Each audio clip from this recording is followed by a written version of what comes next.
पूज्य सतगुरुदेव भगवान के पावन चरणों में सादर प्रणाम। वृंदावन जाने के पहले जयपुर के नरसिंहदास जी से परिचय हो चुका था। नरसिंहदास जी तैलंग देशीय ब्राह्मण और षट दर्शनाचार्य थे। वे सामवेद गान और वीणा वादन में सुनिपुण थे और उनका कंठ स्वर गंधर्वों के समान था। श्री गीत गोविंद और श्री कृष्ण करुणामृत आदि के गान में भी आविष्ट हुआ करते थे। एक दिन गोविंद देव ने स्वप्न में दर्शन देकर कहा कि मैं तुम्हारे मुख से सामवेद गान सुनना चाहता हूँ, पर तुम पहले वृंदावन जाकर श्री नित्यानंद दास बाबा जी का शिष्यत्व ग्रहण कराओ। स्वप्नादेश प्राप्त कर नरसिंह दास जी संसार त्याग कर वृंदावन चले गए। सिद्ध बाबा से दीक्षा और वेश ग्रहण कर वे जयपुर गए। गोविंद देव जी को सामवेद गान सुनाया। उनका सामवेद गान और वीणा वादन सुन जयपुराधिपति श्री राम सिंह और श्री किशोरी मोहन गोस्वामी मुग्ध हो गए। उन्होंने आग्रह पूर्वक जयपुर में ही रख लिया। राम प्रताप वृंदावन में अध्ययन करने के समय बीच बीच में माँ के आग्रह से जयपुर जाया करते और नरसिंह दास जी का सत्संग करते। उनके सत्संग से सिद्ध श्री नित्यानंद दास बाबा जी महाराज के प्रति विशेष श्रद्धा उत्पन्न हो गई। अध्ययन समाप्त होने पर उन्होंने उनसे दीक्षा और वेश ग्रहण किया। वेश का नाम हुआ श्री राम कृष्ण दास, पर उनके असाधारण पांडित्य के कारण लोग उन्हें पंडित बाबा का कर पुकारते थे। गुरुदेव की आज्ञा से उन्होंने गोवर्धन जाकर सिद्ध श्री कृष्ण दास बाबा जी महाराज से स्मरण मनन संबंधी शिक्षा प्राप्त की। तत्पश्चात बरसाना रहकर भजन करने लगे। बरसाना में प्रसिद्ध कीर्तनिया श्री गौर चरण दास बाबा जी महाराज रहते थे। उनसे वे बड़ी ताल का बिहागड़ा कीर्तन सीखने लगे। कीर्तन सीखने में उनका आवेश बढ़ता गया, भजन में आवेश कम होता चला गया। गुरुदेव को जब इसका पता चला तो उन्होंने कीर्तन बंद कर भजन में लग जाने का आदेश दिया, पर बहुत चेष्टा करने पर भी भजन में मन नहीं लगा। तब उन्होंने गुरुदेव की आज्ञा से उद्धव क्यारी में रत्न सिंहासन के सामने बाईं ओर के कदम के नीचे एक आसन पर 17 दिन तक बैठे रहकर अष्टादशाक्षर गोपाल मंत्र का पुरस्चरण किया। पहले 3 दिन उन्होंने दूध के सिवा और कुछ भी ग्रहण नहीं किया और उसके बाद 12 दिन तक केवल जल ही लिया, पीछे जल भी छोड़ दिया। लय विक्षेप रहित मन से मंत्र जप करते रह गए। 17वें दिन राधा माधव के साक्षात दर्शन हुए और इस घटना की पुष्टि एक बार उन्होंने शेषावस्था में स्वयं अपने मुखारबिंद से की थी, जब वे वृंदावन में दाऊ जी की बगीचे में रहते थे। एक दिन वे बगीचे में टीन के छप्पर के नीचे चुपचाप लेटे थे। निकट बैठे श्री प्रियाशरण दास बाबा जी महाराज, श्री कृपा सिंधु दास बाबा जी महाराज, ललित मोहन गोस्वामी आपस में धीरे धीरे बाबा द्वारा किए गए पुरस्चरण के संबंध में बात कर रहे थे। किसी ने कहा कि पुरस्चरण में बाबा को श्री कृष्ण और बलराम के दर्शन हुए हैं। तो उसी समय बाबा बोल पड़े, हट, प्रिया प्रीतम के दर्शन हुए हैं। प्रिया प्रीतम ने दर्शन देते समय कहा, बाबा हम तोते प्रसन्न हैं, बोल तू कहा चाहे। वे बोले, मैं तो गुरु की आज्ञा ते भजन कर रहे हूँ, जानू नाय कहा चाहूँ, तुम दो उनकी प्रसन्नता छोड़ के और चाहिए को कहा है। मैं तो गुरु की आज्ञा से भजन कर रहा हूँ, मुझे नहीं पता कि मुझे क्या चाहिए। आप दोनों की प्रसन्नता को छोड़कर मुझे कुछ नहीं चाहिए। तो प्रिया जी ने, राधा रानी ने मुस्कुराते हुए कहा, बाबा राघव की गुफा में भजन किया कर। फिर वह दिव्य युगल वहीं अंतर ध्यान हो गए। तब से बाबा पूछरी में राघव की गुफा में रहकर भजन करने लगे। वे प्रातः 2 बजे भजन में बैठ जाते और दोपहर 2 बजे तक लीला स्मरण में तल्लीन रहते। दोपहर में गुफा से बाहर निकलते उस समय साधु महात्माओं की भीड़ लगी रहती। पाठ कीर्तन इष्ट गोष्ठी आदि क्रम चलता ही रहता है।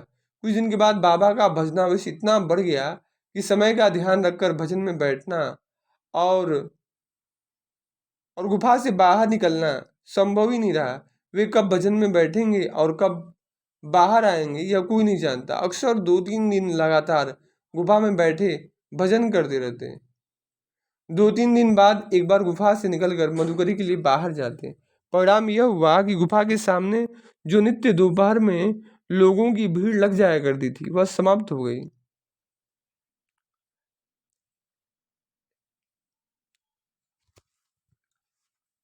पूज्य पंडित रामकृष्ण दास बाबा जी महाराज की माँ जयपुर से बाबा को देखने के लिए आई। 3 दिन तक माँ को गुफा के बाहर प्रतीक्षा में बैठा रहना पड़ा। तीसरे दिन जब वे बाहर निकली, जब बाबा गुफा से बाहर आए तो वे सीधे मधुकरी को चले गए। माँ ने रो रो कर पुकारा और पीछा भी किया, लेकिन फिर भी बाबा पीछे मुड़कर माँ की तरफ देखे नहीं। माँ को बहुत दुख हुआ। माँ जयपुर लौट गई। माँ के चले जाने के बाद बाबा का चित्त अस्थिर रहने लगा। भजन में बाधा आने लगी। बाबा सोचने लगे कि क्या हो गया, भजन क्यों रुक रहा है, भजन में बाधा क्यों आ रहा है। तो बाबा सिद्ध कृष्णदास बाबा जी महाराज के पास गए और भजन की बाधा की बात बाबा के सामने निवेदित किया और कारण जानना चाहा। तो सिद्ध कृष्णदास बाबा जी महाराज ने कहा कि गर्भधारणी माँ के प्रति तुम्हारा महत अपराध हुआ है। वे तुम्हारे व्यवहार से दुखी होकर चली गई हैं। यही कारण है कि तुम्हारा भजन नहीं बन पा रहा है। पंडित बाबा ने तब माँ को चिट्ठी लिखकर बुलाया और पूछरी में अपने पूर्वाश्रम के यजमान श्री भगवान वैश्य के घर माँ को रखकर सेवा करने लगे। माँ की सेवा में लगे रहने के कारण बाबा का भजन में आवेश कम होने लगा और उसी समय उड़ीसा से श्री कृष्ण चैतन्य नाम के एक बालक ने आकर बाबा का आश्रय लिया और बाबा ने बदावली के बाबा जी के गुरु श्री प्रभुपाद जी से उस बालक को दीक्षा दिलवाई और अपने पास रखकर भजन की शिक्षा देने लगे। माँ की सेवा में नियुक्त कर दिया उसे। 7-8 वर्ष पीछे माँ के गोलोक धाम गमन करने के बाद बाबा फिर निर्विघ्न भजन करने लगे। कुछ दिन बाद गौड़ीय वैष्णव संप्रदाय में श्रीमन महाप्रभु के मंत्र को लेकर वाद विवाद छिड़ गया। मंत्र के पक्ष में थे पंडित बाबा के काका गुरु गोवर्धन के सिद्ध कृष्णदास बाबा जी महाराज, श्री राधा रमण के सेवायत श्री गोपीलाल गोस्वामी प्रवृत्ति, और विपक्ष में थे उनके जेठा गुरु श्री बलराम दास बाबा जी महाराज, विद्या गुरु श्री नीलमणि गोस्वामी, राधा कुंड के महंत न्यायिक श्री जगदानंद दास बाबा जी महाराज। दोनों पक्षों में गुरुवर्ग के होने के कारण वे बड़े धर्म संकट में पड़ गए। उन्होंने सोचा कि इस वाद विवाद में न पड़ना ही ठीक है, इसलिए वे गुफा छोड़कर बरसाने की मोरकुटी में जाकर रहने लगे। बाबा ने गुफा का त्याग कर दिया और बरसाने चले गए। बरसाने की मोरकुटी में जाकर रहने लगे। 8 वर्ष तक वहां एकांत में भजन करते रहे।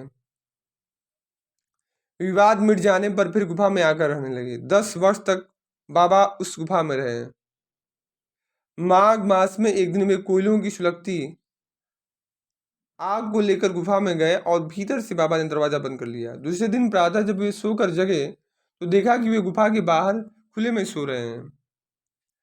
किसने कैसे और क्यों बंद गुफा के भीतर से बाबा को बाहर निकालकर लिटा दिया, बाबा की समझ में नहीं आया। लोगों ने बताया कि कोयले की गैस से मूर्छा आती है और मृत्यु होने की संभावना रहती है। तब उन्होंने जाना कि मूर्छा अवस्था में किसी दिव्य शक्ति ने बाहर लिटा दिया था। तो ब्रज में दिव्य शक्तियां इस प्रकार निष्किंचन महात्माओं की सहायता करती ही रहती हैं, पर दुष्टों का प्रकोप फिर भी यहाँ कम नहीं हुआ। एक बार पुष्टि के गंगा जी के मंदिर में किसी उत्सव में पुए बांटे गए। 2 चोर पुओं के लालच में पंडित बाबा की गुफा में आ गए। उन्होंने सोचा कि उनके पास पुए अवश्य भेजे गए होंगे, तो उन्होंने गुफा के बाहर बुलाकर उनसे पुए मांगे। तो बाबा बोले, पुआ मेरे पास ना है, मैं तो मधुकरी के सिवा कछु लऊ ना है। तब एक चोर ने क्रुद्ध हो लाठी मार दी और उनके सिर से रक्त बहने लगा। दूसरा गुफा के भीतर गया और उसे पुए ना दिखे तो बहुत पछताया। बाबा के सिर में अपने हाथ से पट्टी बांधी और उनसे क्षमा प्रार्थना करने लगा। पंडित बाबा सभी संप्रदायों के आचार्यों का उतना ही सम्मान करते थे जितना कि अपने संप्रदाय के आचार्यों